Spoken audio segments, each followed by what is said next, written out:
3:40 p.m. ¿Será aprobada la reforma electoral? ¿Qué beneficios o afectaciones puede haber para la democracia? El tema del día de hoy. Vamos a escuchar lo que dice sobre este tema el diputado federal del PRI, Rubén Moreira. Bueno, primero, muchas gracias por la entrevista. Segundo, es un momento muy singular, porque es una reforma que viene desde el poder y no ha escuchado a los partidos, menos a los opositores, tampoco a la academia, a la ciencia en materia jurídico-electoral, no se les escuchó. Entonces, eso es sui generis. Segunda parte, sui generis. Llega sin las reformas propuestas en materia de leyes secundarias, de tal manera que cuando uno lee el texto que nos enviaron y que se ha calificado como ley Maduro, pues vemos que hay partes que no tienen continuidad, que quedan con duda, que son opacas. Esta es la primera vez en muchas décadas que suceden las dos cosas, y por eso te digo, es singular. Otro tema, es regresiva porque empieza a disminuir la posibilidad de que la gente quede mejor representada en las cámaras. La representación proporcional es la aspiración de que si el 20% de los mexicanos votan por un partido, esté el 20% de los diputados, o el 30% o el 10%, así en esa lógica. Esta ley lo que hace es evitar eso y trata de concentrar el poder en caciques locales, sobre todo. Por otro lado, no trata temas muy importantes como el de la inseguridad, el de la intervención del crimen organizado en las elecciones. Entonces, eso es lo que nos llegó. Ahora, la segunda parte de tu pregunta es si esto tiene futuro. Nosotros pensamos que no, porque es rechazada por la oposición y por los partidos aliados de Morena, pues que la ven con mucha desconfianza. Diputado, ¿por qué la han llamado ley Maduro? Porque se parece mucho a la lógica que siguió allá en Venezuela el desmantelamiento de las instituciones, tanto del Poder Judicial como del Poder Legislativo, como de las elecciones, y simplifica de tal manera las cosas que pareciera que al final del día se resuelven pues con un PowerPoint, con información aislada. Eso es lo que vemos nosotros y por eso ha recibido el nombre ese de ley Maduro. Oiga, en caso de pasar esta reforma, ¿debilitaría a su partido, el Revolucionario Institucional? En caso de pasar, el problema es que debilita la democracia mexicana. El problema es que sobre representa a un solo partido.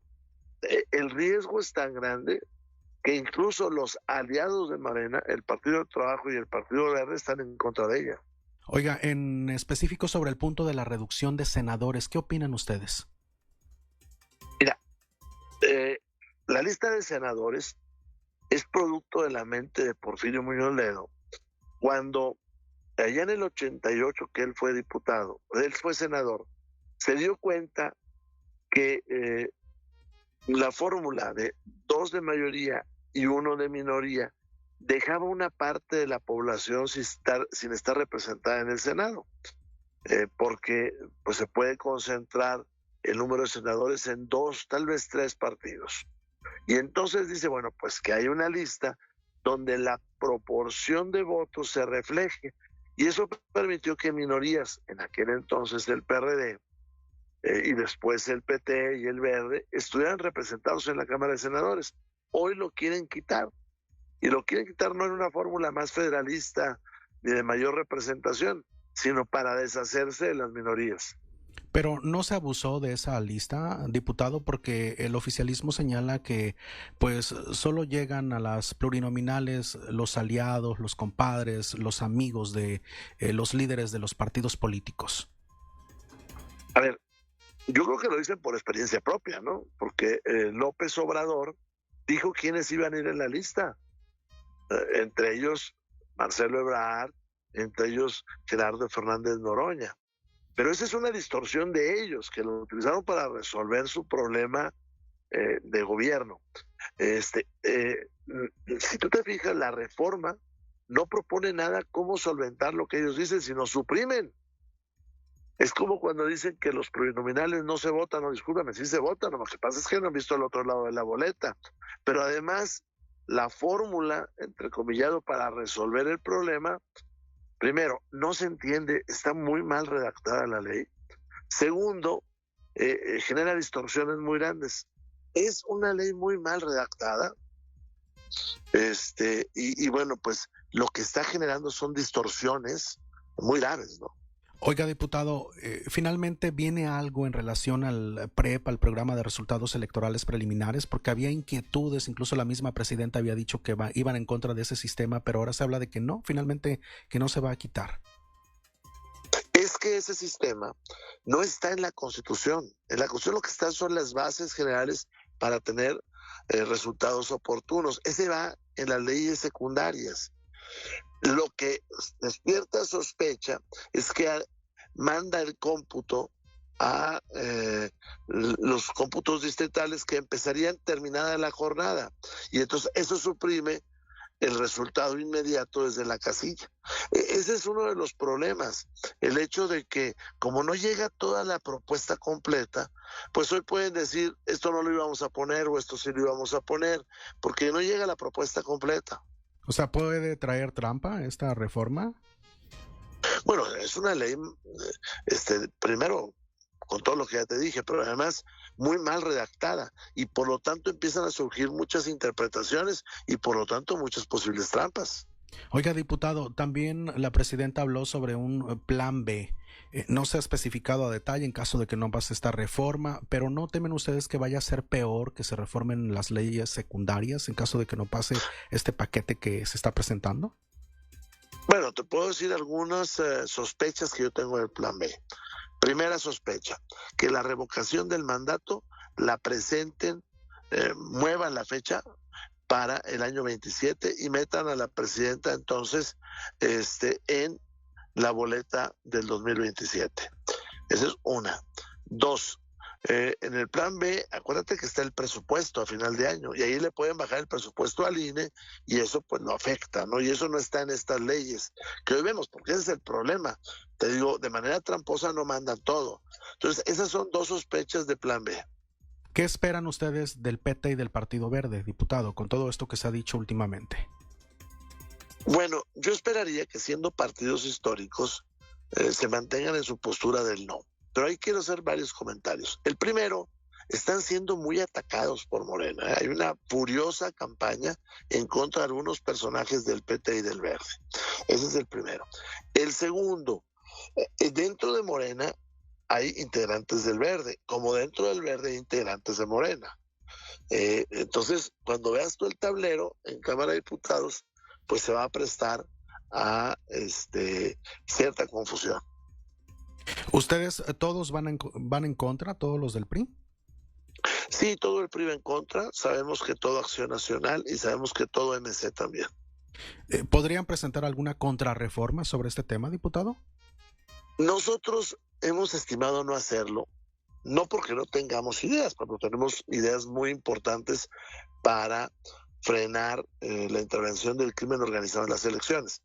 Pero el problema es que si tú ahora propones algo, ellos lo toman como la aceptación del diálogo y de ahí se pasan a decir que están legitimando lo que ellos voten. Por eso nosotros hemos dicho, esperemos un momento mejor. ¿Cuál sería el momento idóneo para presentar una reforma electoral, diputado? Porque serían las intermedias. El idóneo sería después de las intermedias con unos pesos y balances distintos en las cámaras. ¿Ustedes no fueron llamados a dialogar? ¿No se les tomó en cuenta ahora con esta comisión presidencial que se formó y que estuvo trabajando meses para presentar la reforma?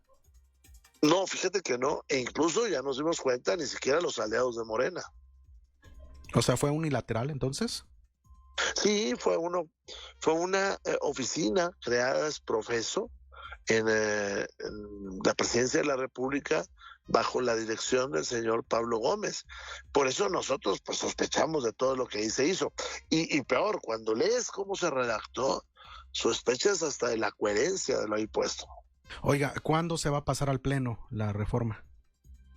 Esto depende de la mayoría, pero en las próximas horas podemos tener pistas de esto. Te voy a decir por qué. porque si circulan un dictamen a la iniciativa que ya llegó, pues 5 días después se puede dar la reunión de mesa directiva de las comisiones y después se sube al pleno, después a la comisión y después al pleno. Ojo, ellos tienen los votos suficientes para que pase de comisiones al pleno porque ese es un procedimiento con mayoría simple. ¿Pero ustedes confían que les van a alcanzar los votos ya en el pleno para frenar esta reforma? Sí, yo siento que se va a frenar. La ley Maduro se puede frenar, mucho depende del PT y del Verde. Bueno, pues alguna conclusión o algo que desea agregar sobre este tema, diputado. Pues que hay que estar atentos.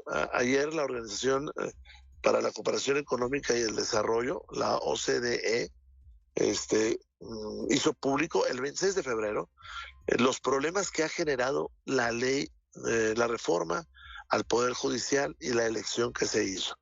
Está ahí en mi página de X, de cuenta de X, la reposté hoy. Chéquenlo, y la OCDE está muy preocupada de lo que está pasando en México. 3 de la tarde con 51 minutos, lo que ha comentado el diputado federal del PRI, Rubén Moreira.